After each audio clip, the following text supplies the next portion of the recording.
This is the Saturday Morning Serial Podcast with your host, Amanda Ann.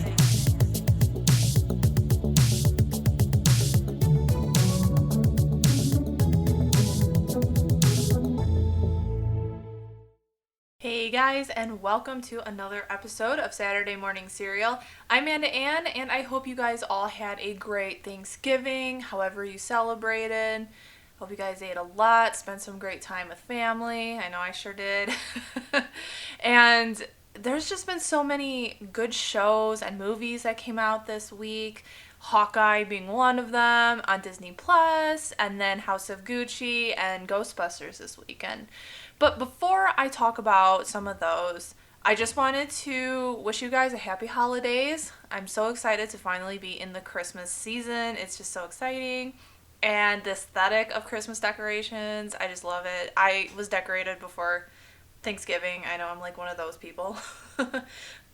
And also, in regards to my YouTube channel as well, I am creating a different account. So basically the podcast is going to be separate from my YouTube channel. I don't want to cross the streams with like an audience that would like prefer listening to podcasts or an audience that prefers watching YouTube content. So the name of my YouTube channel is That Nerd Amanda, and it represents all kinds of movies, music, like just everything, and it just embodies my fandoms and just everything that I love into one channel. So I already have a couple vlogs up on there, so if you want to check those out. I'm aiming to produce videos every Wednesday. So right now it's just kind of a little choppy, like I'm just trying to get my ground on YouTube and all that fun stuff. So yeah.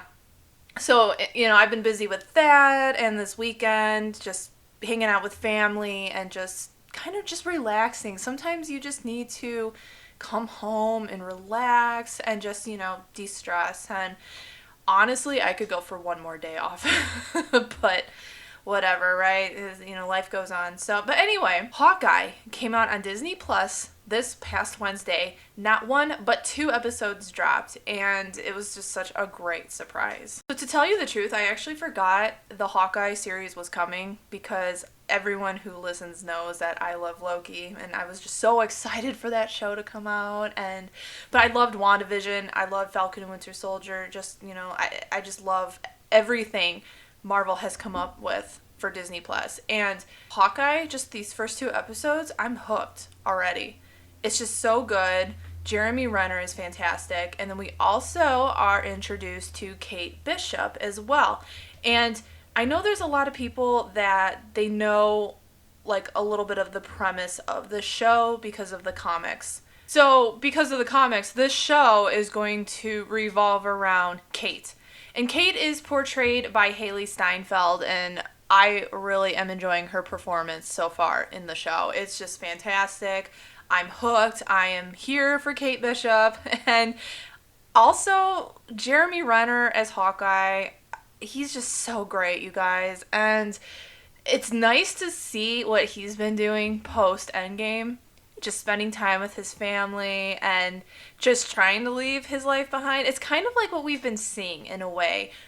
Especially in Falcon and Winter Soldier. It's like they're trying to move on after those events, but things come up and they just feel compelled to jump back into gear again. So that's basically what Hawkeye is doing. And we also have Vera Farmiga in this. I love her. She's from the Conjuring universe. And also the dog.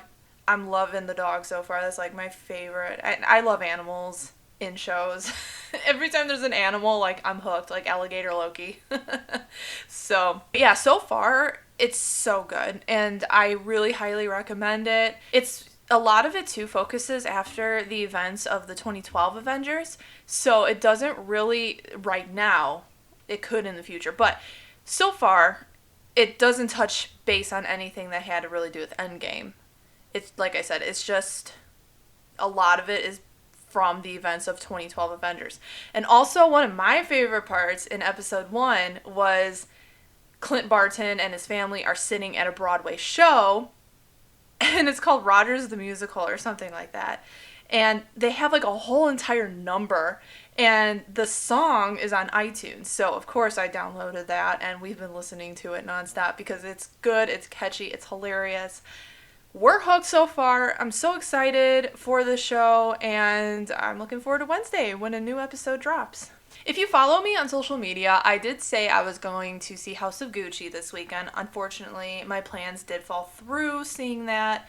But if you guys have seen it, please let me know in the comments what you think of it, because I still want to see it, but I'm still trying to gather reviews up to see how the movie performs. So just as a side note, if you guys have seen House of Gucci, please let me know how it is. Another exciting piece of media that came out this week, or actually came out last week, but we pre-ordered it. We just got it this past week, was Pokemon Diamond and Pearl, kind of like a reboot of the older Game Boy Color games. So really exciting for us because we are huge Pokemon fans in this house, and this game is very much of a throwback. So we've been busy this week playing that game. I know my boyfriend's almost done with it. I mean, it's just such a good time. And I'm actually trying to think if I want to stream it a little bit on my YouTube channel.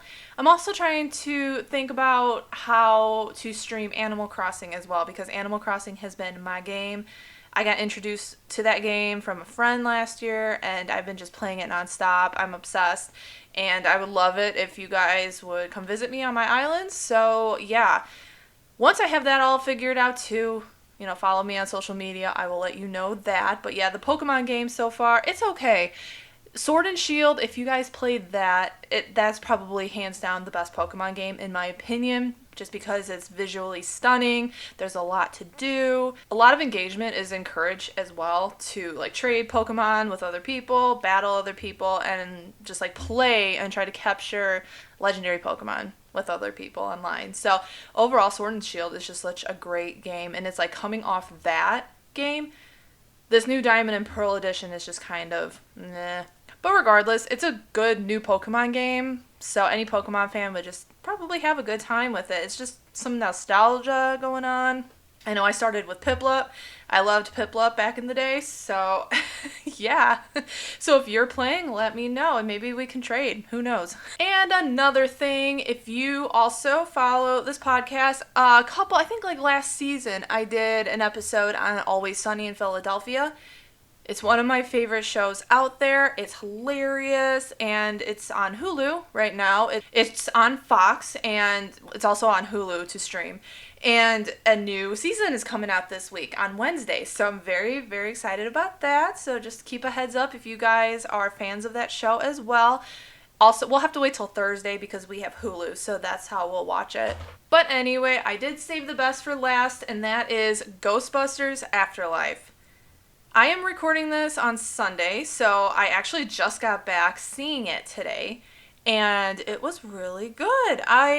Never seen the second one, so what I did was I sat down with some friends and we watched the first and the second one, and then we saw this Afterlife one today, and it was really good. At first it was kind of slow, I'm not gonna lie. It was really just kind of dragging a little bit. I'm just come on, get to the point already. But you guys, the climax of the film all the way to the finale was astounding. I mean, it was just such a good callback to the last movies, and everybody was just on their A game, and it was just a great piece of nostalgia for those that have seen the previous films. To date, it has grossed over $87 million, and right now it's competing with Disney's Encanto, which I haven't seen yet, and I heard mixed reviews about that. So I think with that film, I'm just going to wait for it to come out on Disney+. Also, House of Gucci looks like had a really high box office number as well. So it kind of falls in the middle here. It does have big names, such as Finn Wolfhard, as we all know from Stranger Things, and the legendary, the sexiest man of all time, Paul Rudd. And guys, he's just so good in this. He's good in everything, and it's so funny because I feel like it's just Paul Rudd. In everything I see him in, it's just Paul Rudd. And we got Stay Puft, the Marshmallow Man, back, and we got Slimer. I mean, it's just, oh my gosh. And then We also have, and she was the standout performance, she carried this film, McKenna Grace. I love her. She is just such a great child star. I know her from the Conjuring universe. She plays Ed and Lorraine's daughter, Judy. She also was Little Carol in Captain Marvel. She was in Handmaid's Tale. I mean, she's been in so many things that I've seen. And McKenna's character Phoebe and Finn's character Trevor, they are the grandchildren of Egan Spengler, and they're kind of like estranged. They never knew really who he was. They didn't grow up with him, and they discover who he really was as inheritance of his farm. And unfortunately, the actor Harold Ramis passed in real life, so it was a very interesting take on just working with one of the main actors that passed away before this film came out and just basing a story around him.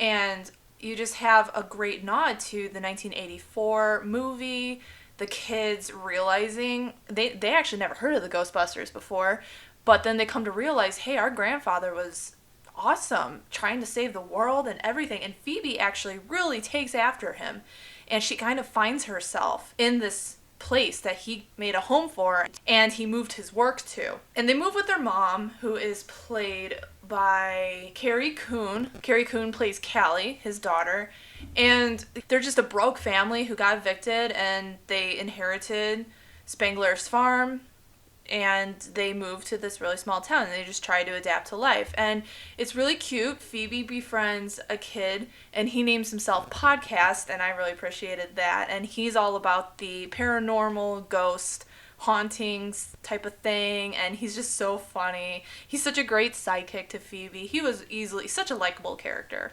Loved him. Annie Potts makes an appearance, and then, spoiler alert, if you guys don't want spoilers, go ahead and just click away. But then the originals come back, Dan Aykroyd, Bill Murray, and Sigourney Weaver comes back. When? I'm not going to tell you. But yeah, all in all, like I said, it was a really good film. Started off a little slow, but I highly recommend it. And if you guys grew up with these films, I know my boyfriend's sister, this is her film franchise. She loves these films, and she was so ready for this. And, I'm just so happy for the fans of these films, because this was a job well done. It was very well made. It was tastefully done. It was all great.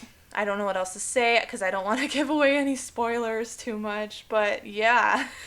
But anyway, this was kind of a shorter podcast episode. I'm just trying to get caught up on life after this really busy weekend. Also, though, I have a very special podcast episode coming next weekend, and it's all going to be about Christmas, and it's going to be so much fun. I'm so excited. I'm going to have some friends on, and we are actually going to do like a video podcast. So it's going to be in podcast format, but also the video is going to be on the podcast YouTube channel, which I will have in the description. We're going to be eating some cereal, and we are just going to be talking about our top 5 Christmas movies. So you don't want to miss that one. So excited for that. Christmas movies are just such a staple in this house, and yeah, love it. So make sure you guys tune in. I will have that episode up on Saturday, so you don't want to miss out. And with that, I hope you guys have a great week, and I'll talk to you later.